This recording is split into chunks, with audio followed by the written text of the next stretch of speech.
This podcast is brought to you by Most Valuable Podcasts, leading the league in podcasting entertainment.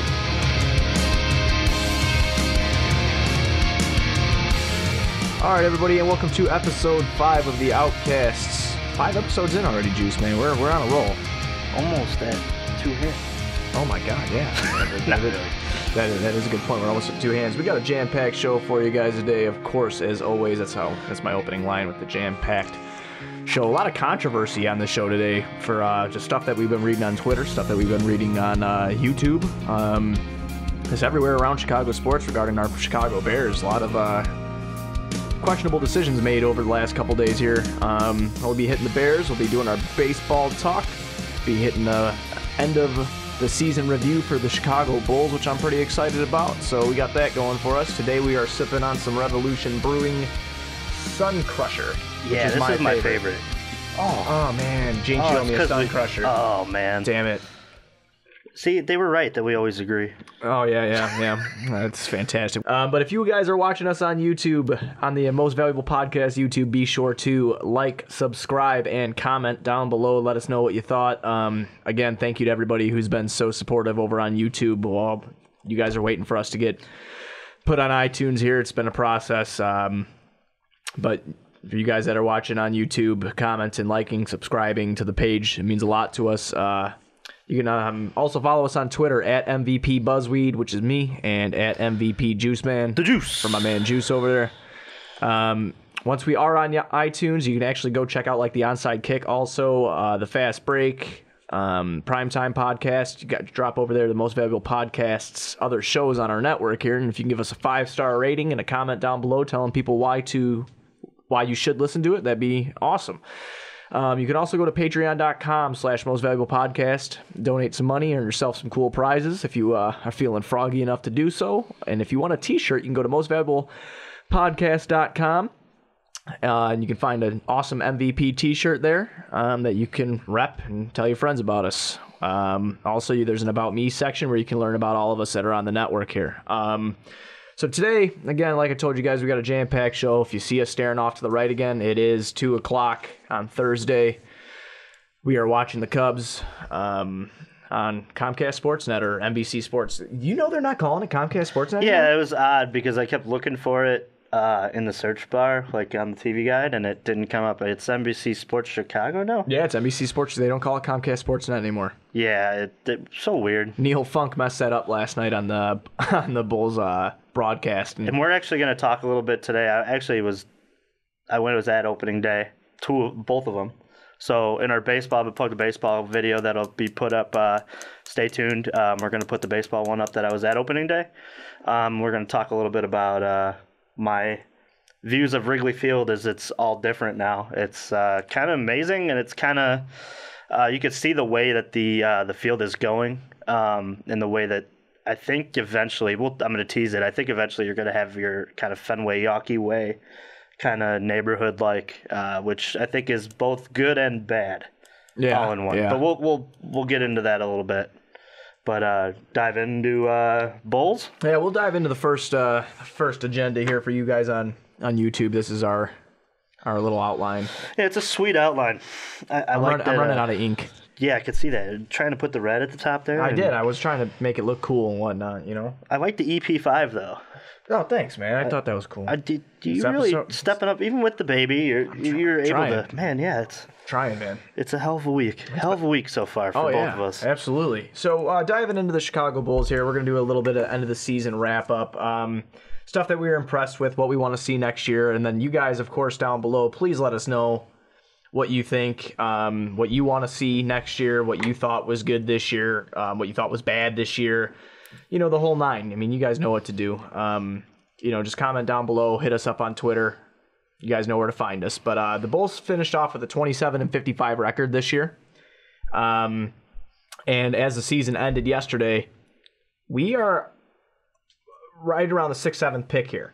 There's like a 15.8% chance that we can get into the top 3. Which I like that. Me too. After winning 3 in a row there, and we had that whole talk about how the tank is over, I was pretty disappointed with the way the season had, played out. But now that I they've lost as many games as they could down the stretch there after winning 3, and gave themselves this chance. And honestly, if they can get into the top 5, they're going to get somebody worth having. They're gonna get somebody who's a difference maker. And KB down the line, foul. Oh. Home run distance, though. But yeah, looking into it, it wasn't the draft result we wanted. We would probably be hard-pressed to say that we wouldn't want, a number 1 pick this year, considering, going into it, we weren't going to contend. You didn't make the playoffs. Your best bet is to get as high in the draft as you can, and they tried. But I think the silver lining that a lot of people are going to miss, and when you're going to look back at it in hindsight, is that the Chicago Bulls had a good development year. They had the ability to win. They won the Jimmy Butler trade, which was awesome. They played. They played for Fred, that was a question going into the year. Well, that was the too. biggest thing that we all wanted to know, was if they were going to play for Fred Hoiberg this year. If this team was going to be legit and rally around Fred, because the problems last year lied into Dwayne Wade and to Jimmy Butler from what we were told. Or not just what we were told. Obviously we don't have any people to tell us that, but from articles that we read here in the Chicago media, that Jimmy and Dwayne constantly questioning Fred, and Rondo and the young guys sticking around Fred. But yeah, I there's a lot. What did you see this year, Juice, that made you think that they're gonna be good next year, or not just good, but they're gonna be that they're on the tolerable right track to watch, and they're gonna be on the right track, and they're gonna be doing what we want them to do. Well, I liked seeing Dunn develop. I thought that was huge because, you kind of you had the idea that they kind of did enough evaluation on Lauri Markkanen to think what they had was pretty solid. And he was pretty solid from the beginning. Very good year from the start. I liked the fact that Bobby Portis kind of that was my sleeper right there, because I'm not hearing his name a lot. No, and I think that I don't know if Bobby Portis is going to be a part of the core. I don't know, because who knows what's going to transpire over the draft, over free agency, and we're going to kind of talk about those a few things leading up to the draft. We'll talk about free agency, and we're going to talk about people and players that we think that could fit with this core. And I don't know if Bobby Portis is going to be that guy, but at least we know we have an asset. I don't know if he ends up being traded or being moved in a deal, or if he ends up being that guy off the bench that can provide a spark. Because every team, if you look around the NBA, they need a guy like that. And I think that Bobby's in a good spot. I think he could really run away with some minutes that he's going to get next year, because I think he's going to be a regular in the rotation.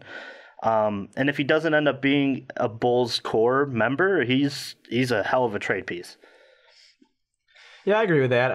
Bobby Portis coming off the bench is a huge thing for us. You always like to have that bench guy. I do not see Bobby as really as a starter in this league for a championship contending team, but I do see him being a sixth man.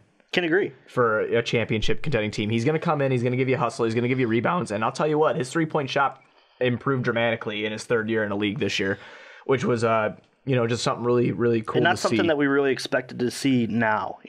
I know that he's young, but I thought that we had seen what Bobby was kind of last year, and but he really stepped his game up. I love the way he plays too. I know Bobby, like we said, doesn't get a lot of talk around the city about what he did this year. But a lot of the reason why they won games, and they won 27 games this year, was because of Bobby Portis. He was very, very influential coming off the bench, had a great year. I really enjoyed watching him grow and be able to shoot a jump shot. And like you said, he developed a little bit of a three-point shot as well. But I like that he can go by guys and get to the hole too. But, yeah, no, I think the Bulls, there's a silver lining of everybody's going to look at, they didn't get a top 5-3 pick, and they have a chance to. Obviously, it's a little bit off the beaten path. We don't know if they're going to get into the top 3. It's all luck at this point. But the silver lining of it all that it's going to be is that we saw some development, and they won the Jimmy Butler trade, which I think puts some light years ahead of what you think that, That's exactly what I was going to say. I think the Jimmy Butler trade was one, and I know Jimmy went down for the last month of the season for Minnesota, and I know the West is just a bunch of dogs, man. That's a dog race over there. Right. Like that's a hard conference to win in, and I understand that and I respect that, but it was what I was saying about Jimmy all along. Jimmy will get you the 8th seed. Jimmy will get you somewhere around there. Jimmy ain't going to lead you to a championship. And they got a lot of different problems on that Timber Bulls team, too, though. Timber Bulls, though. Well, I mean, one of the first problems is, their starters, I think 3 of them averaged in the top 5 or top 10 in minutes played this year. And the one that they traded their main asset for hasn't gotten any better either, in Andrew Wiggins. Oh, yeah. Right. They're part of the Kevin Love trade all those years ago. He's getting into that part, or that part of his career where it's like, man, is this getting too big for him? In a sense of all the, he coming out, he was the number 1 player. He was going to be the next big thing. It was either him or Jabari. And I mean, if you look at both of them, I mean, obviously Jabari had the injuries. It's tough to you can't tough really to compare at that point. Right. But I mean, Andrew Wiggins has had every opportunity to be successful in the NBA, and I think. Obviously, this year it's a little different because Jimmy coming over, he's a very ball hog type of guy. He's going to be one-on-one, and I think they're very similar and the same. And Andrew's kind of had to learn to play off the ball a little bit, considering that Jimmy's the guy and they brought him in to be the guy. But he hasn't gotten any better. I don't see, and is at the point where it's like, dude, get better now because they already paid him, so right. He's just gonna. They're stuck with him. Yeah, they're stuck with him for a little bit. Since they already paid him. But I mean, in hindsight, I do think that the Bulls won that trade. I think that we got 3 young core pieces, and who I was going to tell you that I was impressed with this year was the play of Kris Dunn, who I knew had it in him because I'm a Providence fan. I mean, I'm not a huge Providence guy, but right. I do like Providence. So I was really happy to see him come into the Bulls, and I considered this his rookie year because playing with Tom Thibodeau. I think he only played like 198, or it was maybe less than that, like more minutes than he did in his rookie year. But this was really his rookie year because I'm sure Timberwolves fans could tell anybody who's watching this right now, and Bulls fans could tell anybody, logical Bulls fans could tell anybody that's watching this right now or listening to this right now, is that Thibodeau did not play rookies, and Thibodeau was really hard on rookies, and I really do think he stunted a lot of growth. Can agree. And I'm going to give you one rookie that I think he gave up on and that he stunted the growth of. This was way back in 2009, was James Johnson. Thibodeau just didn't give him a chance to be a small forward, to produce, right. Even to play your 4 a little bit, just to stretch out the floor. James Johnson does some good things, and he produced after he left, too. He did. He has produced for every team he's been on since he's left. He's going to probably get paid he got paid by Miami. Right. So, because he was in Toronto for a while there. He was good there. Yes, he was. But I was impressed with Kris Dunn. I liked his play a lot. He showed really great flashes of a point guard that can run this offense. And my favorite part of Dunn's game is a lockdown defender because it's a point guard driven league, and you really want your one spot to be able to clamp other elite ones. So I'm very excited about that. I was very excited about the play of Lauri Markkanen this year. I mean, and I've been on this podcast, I've said it a million times, and I'll say it again. I think Lauri was the best player on this team this year. He led in 2 of the statistical categories in scoring and rebounding. I mean, when Levine was in, Levine did average more points, but Levine did not play as many games as Lauri did. So there's that. So Lauri averaged 15.2 points per game this year, along with 7.5 rebounds. Yeah, I expect him for next year to make that jump. I think so too. He has to make that, but the Bulls are counting on him to make that jump. I think that he will be a perennial All-Star. I do not think he makes the All-Star game next year. I think it's just another developing year, getting him with because the team has not been healthy all year. Yeah, they haven't. What was it? 8 games they played together, or 7 games they played? Well, along with Lopez, I think they said 6 today during Paxson's press conference. And obviously they'll be bringing in a top 10 talent as well to fit with it. So that's going to be I'm very excited about. If we can fall in the 6 to 7 range, we're looking at hey man, a lot of mock drafts, you got Porter going 7th. Yeah, I don't think that's the case of that though. I don't know because just reading mocks and reading just things around the league. He is kind of a gamble. He's a gamble because of his played back. Due to the back, but I mean, still he has the highest upside, I think, of anybody in that draft. It's either him or Ayton, obviously. Yeah, him or DeAndre Ayton. Bagley's up there, but I think Bagley scares me, man, because I don't know how his game's going to translate. He's too small to bang on the inside. I think he's going to have a hard time rebounding. And I think that it kind of does. He does run the floor well, though. Oh yeah, absolutely. So I think that in a Fred's offense and a fast-paced offense, I do think Bagley could be good because he can shoot the rock a little bit. It's but I mean the NBA now is all system 2 though. Right. It's all the right pick in the right spot. Well, it's kind of what Pax said today too when he brought up positionless basketball. It's what it is. That's what we talked about in the other pod too. Draft the best available. Don't draft based on need anymore because honestly, any of these guys switch to 2 to 3 positions. Some of them, it's. Well, what I'm looking forward to see next year is a healthy Bulls squad getting to play together. That's the main thing I want to see next year is a healthy Bulls squad. I don't care if we make the playoffs or we don't make the playoffs next year because I understand what this is. This is a rebuild. This is the first year we haven't made the playoffs. The second time under Fred. But, we haven't missed it too much in the last 10, 15 years here.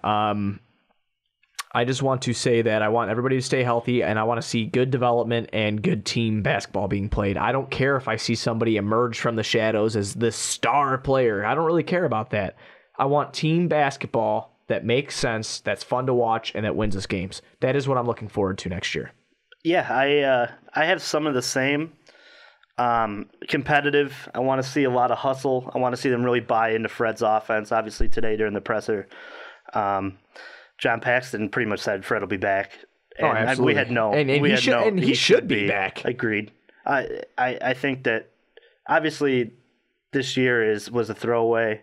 The guy didn't have any really talent to work with. He had a bunch of rookies, a bunch of unprovens, which I think plays into Fred's kind of offense as well too. Oh, when the city of Chicago was going crazy about Antonio Blakeney. Yeah. That tells you that your season's gonna not be great. I'm looking for Laurie to take that next step. And I think that if the core can take the next step and be competitive, it's another year that ticks off of LeBron's NBA career. It's another year that, honestly, we like Boston, but Kyrie hurt, coming back. Hayward hurt, coming back. Who knows what that Boston team is going to look like because those are 2 very severe injuries. Right. Oh, yeah, absolutely. Like I said, if the Bulls make it next year, they make it. This is the other thing, too. This just kind of plays into my whole idea of next year be competitive because who scares you in the East? Oh, absolutely nobody. There's nobody. Absolutely nobody. If you're able to hit in the draft. Besides LeBron James. Yeah, well, but he's another year older, another year with the tread on the tires, and he's probably going to get to the East the finals for the East again. Or he leaves, but that's a pod for another day. Well, I'm just saying in the sense of this year, if he's here, staying in the East, it's another year that he had to play deep into the playoffs. And I know he's an athletic freak, but hey, Father Time's undefeated. It happens. Yeah, and there's going to be a moment where we all look up and we say, man, and I think LeBron's type career is going to be you're going to look up one day and you're going to see, man, he really fell off quick. Right. You know what I mean? Because he can't stay like this. Yeah, it's still recording. Okay, just want to make sure. Oh, fantastic. Hey. It's still going. All right. So, yeah, no, we had if you watched the mock draft, we had the camera cut out. So we did some adjustments. Yeah, we want to make sure this is all going correctly. We want to make sure this is all going correctly. And if it cut out again right now, because I hope it didn't, but I don't think it did. I don't think it did. We're still staying good. But yeah, I want some competitive basketball because as we said, the East is open. It looks like there's a lot of teams in the East too that are kind of stuck in the mud too. When you look at Detroit doesn't scare you. They made a trade to get Blake Griffin, but what's next for them? It's almost like with Drummond and Blake there, they're so bottom heavy when it comes to big men that who knows what they're going to look like next year. And Detroit has been notorious for not being able to get it right for a real long time. And they're not going to get it right because their guard play is terrible and it's not a big man league anymore. Right. So Drummond and Griffin, I'm not terrified of in the least bit. But who's to say that the Bulls don't, take that? And I know today in the presser, Pax his demeanor was almost slow your roll. Yeah, exactly. Which I think is great. I think that they're 2-3 years out in this rebuild. Well, now that you got into this, that's what I was going to bring up next was his presser.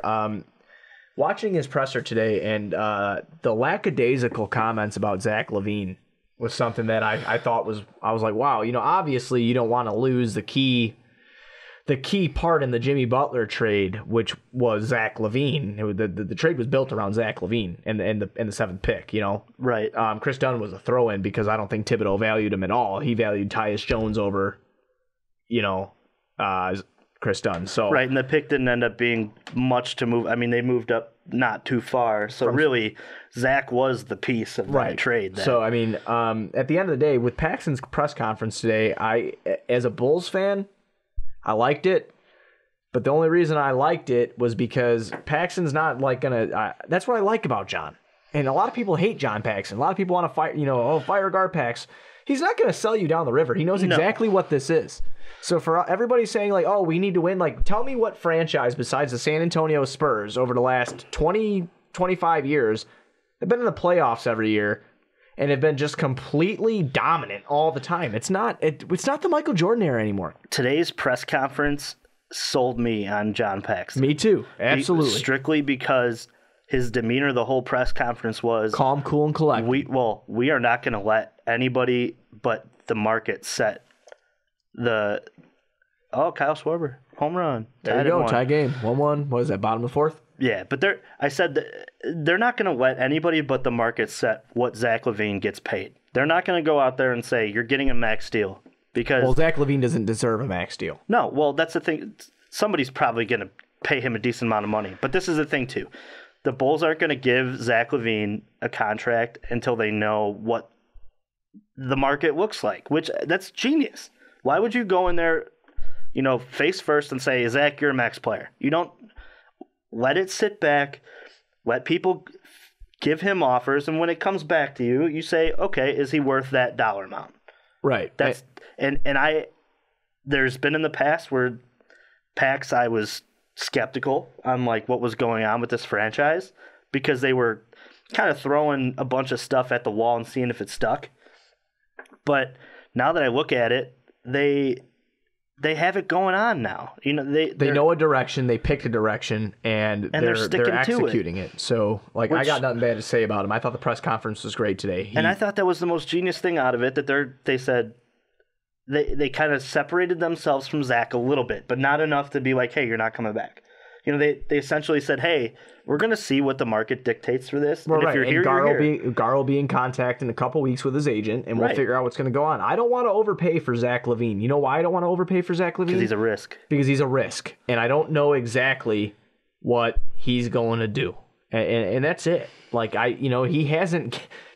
Derrick Rose got a max contract with this team because we saw what Derrick Rose could do. He was the youngest MVP in history. He was an all-star, and he was a Rookie of the Year. Right.